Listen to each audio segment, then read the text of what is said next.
ನನಗೆ ಗೊತ್ತಿದ್ದ ಹಾಗೆ 2012-13 ನಾನು ವರದಿಯನ್ನು ಸಲ್ಲಿಸಿದಾಗ ವಿಜೇಂದ್ರ ನನಗೆ ಯಾರಂತ ಕೂಡ ಗೊತ್ತಿಲ್ಲ. ಆಗ ವಿಜೇಂದ್ರ ಸೀನಿಯಲ್ಲೇ ಇದ್ದಿಲ್ಲ ಅವರು. ಆಗ ಅವ್ರು ಹೇಗೆ ನನಗೆ ಬಂದು ಕೊಟ್ಟು ಹೇಳಿ ನನಗೆ ಅರ್ಥ ಆಗ್ತಿಲ್ಲ. ವಿಜೇಂದ್ರ ಎಂದಿಗೂ ನನ್ನ ಮನೆಗೆ ಬಂದವರಲ್ಲ, ಬಂದಿಲ್ಲ. ನಾನು ವಿಜೇಂದ್ರೊಟ್ಟಿಗೆ ಸ್ವಲ್ಪ ಚಿಂತನೆ ಮಾಡಿದ್ದು ಒಂದು 4-5 ವರ್ಷ ಹಿಂದೆಗಡೆ ನಮ್ಮ ಯಡಿಯೂರಪ್ಪ ಅವರು 3ನೇ ಬಾರಿ CM ಆಗಿದ್ದಾಗ ಅವರು ನಮ್ಮ ಉಪಾಧ್ಯಕ್ಷರಾಗಿದ್ದರು. ಪಾರ್ಟಿಯಲ್ಲಿ ಪಾರ್ಟಿ ಆಫೀಸಲ್ಲಿ ಕೂತ್ಕೊಂಡು ಮಾತಾಡಿದ್ದೆ ನಾನು. ಬಾಸ್ ಬೇಸರ ಕೂಡ ಮಾತಾಡಿದ್ದೇನೆ, ಯಾಕೆ ನಮ್ಮವರಾಗಿ ನಾವೀಗ ನಮ್ಮ ರಿಪೋರ್ಟನ್ನು ಮಂಡಿಸಲಿಲ್ಲ ಅಂತೇಳಿ. ಅದರ ನಂತರ ಕೂಡ ಅದರ ತಕ್ಷಣ ಮಾಡಿದ್ದು ಯಡಿಯೂರಪ್ಪರು ಮಾಡಿದ್ದು. ಆಗ ಮತ್ತು ನನ್ನ ಈ ರಿಪೋರ್ಟಿಗೆ ಯಾರೆಲ್ಲ ತಡೆ ಒಡ್ಡಿದ್ದಾರೋ ಅಥವಾ ಅದಕ್ಕೆ ಅಡ್ಡಪಡಿಗೆ ಪ್ರಯತ್ನ ಪಟ್ಟಿದ್ದಾರೋ ಅವರೆಲ್ಲರ ಮೇಲೂ ನಾನು ಕಿಡಿಕಾರಿದ್ದೆ ನಾನು. ಅದು ಸತ್ಯ. ಕೂಡ ಮಾಡಿಲ್ಲ. ನಾವು ಖುದ್ದಾಗಿ ಭೇಟಿಯಾದರು ಪಾರ್ಟಿ ಆಫೀಸಲ್ಲಿ. ಆಗ ನಾನು ಮಾತಾಡಿದ್ದೇನೆ.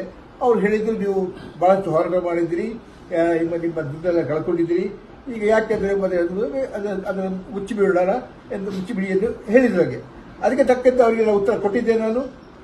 ಅದರ ನಂತರ ನಮ್ಮ ಯಡಿಯೂರಪ್ಪರು ಅದನ್ನು ಮಂಡನೆ ಕೂಡ ಮಾಡಿದ್ರು, ರಿಪೋರ್ಟ್ ಮಂಡನೆ ಕೂಡ ಮಾಡಿದ್ರು. ಅದಕ್ಕೆ ಲಂಚದ ಬೇಡಿಕೆಯನ್ನು ಕೊಟ್ಟಿಲ್ಲ ವಿಜೇಂದ್ರ. ನನಗೆ 150 ಕೋಟಿ ವಿಷಯ ಹೇಳಿದ ನನಗೆ ನೆನಪೇ ಇಲ್ಲ. ನನಗೆ ಗೊತ್ತೇ ಇಲ್ಲ ಅವರು 150 ಕೋಟಿ ಕೊಟ್ಟದ್ದು. ಯಾರಾದ್ರೂ ಆಫರ್ ಮಾಡಿದ್ರೆ ಅದು ಕೇವಲ ಕಾಂಗ್ರೆಸ್ನವರು ಮಾತ್ರ. ಕೋಟಿ ಗಟ್ಟಲೆ ಆಫರ್ ಮಾಡಿದ್ದು ಅವರೇ ಮತ್ತೆ ಯಾರಿಲ್ಲ. ನನಗೆ ಗೊತ್ತಿದ್ದ ಹಾಗೆ 2012-13 ನಾನು ವರದಿಯನ್ನು ಸಲ್ಲಿಸಿದಾಗ ವಿಜೇಂದ್ರ ನನಗೆ ಯಾರಂತ ಕೂಡ ಗೊತ್ತಿಲ್ಲ. ಆಗ ವಿಜೇಂದ್ರ ಸೀನಿಯಲ್ಲೇ ಇದ್ದಿಲ್ಲ ಅವರು. ಆಗ ಅವ್ರು ಹೇಗೆ ನನಗೆ ಬಂದು ಕೊಟ್ಟು ಹೇಳಿ ನನಗೆ ಅರ್ಥ ಆಗ್ತಿಲ್ಲ. ವಿಜೇಂದ್ರ ಎಂದಿಗೂ ನನ್ನ ಮನೆಗೆ ಬಂದವರಲ್ಲ, ಬಂದಿಲ್ಲ. ನಾನು ವಿಜೇಂದ್ರೊಟ್ಟಿಗೆ ಸ್ವಲ್ಪ ಚಿಂತನೆ ಮಾಡಿದ್ದು ಒಂದು 4-5 ವರ್ಷ ಹಿಂದೆಗಡೆ ನಮ್ಮ ಯಡಿಯೂರಪ್ಪ ಅವರು 3ನೇ ಬಾರಿ CM ಆಗಿದ್ದಾಗ ಅವರು ನಮ್ಮ ಉಪಾಧ್ಯಕ್ಷರಾಗಿದ್ದರು. ಪಾರ್ಟಿ ಆಫೀಸಲ್ಲಿ ಕೂತ್ಕೊಂಡು ಮಾತಾಡಿದ್ದೆ ನಾನು. ಬಾಸ್ ಬೇಸರ ಕೂಡ ಮಾತಾಡಿದ್ದೇನೆ, ಯಾಕೆ ನಮ್ಮವರಾಗಿ ನಾವೀಗ ನಮ್ಮ ರಿಪೋರ್ಟನ್ನು ಮಂಡಿಸಲಿಲ್ಲ ಅಂತೇಳಿ.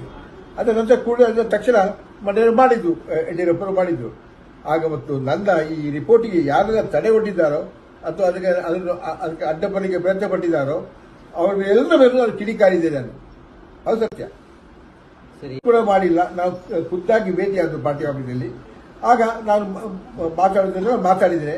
ಅವ್ರು ಹೇಳಿದ್ರು, ನೀವು ಬಹಳಷ್ಟು ಹೋರಾಟ ಮಾಡಿದ್ದೀರಿ, ನಿಮ್ಮ ದುಡ್ಡೆಲ್ಲ ಕಳ್ಕೊಂಡಿದ್ದೀರಿ, ಈಗ ಯಾಕೆಂದರೆ ಅದನ್ನು ಮುಚ್ಚಿಬಿಡೋಣ ಎಂದು ಮುಚ್ಚಿಬಿಡಿ ಎಂದು ಹೇಳಿದ್ರು. ಹಾಗೆ ಅದಕ್ಕೆ ತಕ್ಕಂತೆ ಅವರಿಗೆ ಉತ್ತರ ಕೊಟ್ಟಿದ್ದೆ ನಾನು.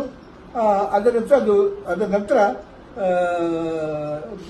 ನಮ್ಮ ಯಡಿಯೂರಪ್ಪರು ಅದನ್ನು ಮಂಡನೆ ಕೂಡ ಮಾಡಿದ್ರು, ರಿಪೋರ್ಟ್ ಮಂಡನೆ ಕೂಡ ಮಾಡಿದ್ರು. ಅದಕ್ಕೆ ಲಂಚದ ಬೇಡಿಕೆಯನ್ನು ಕೊಟ್ಟಿಲ್ಲ ವಿಜೇಂದ್ರ.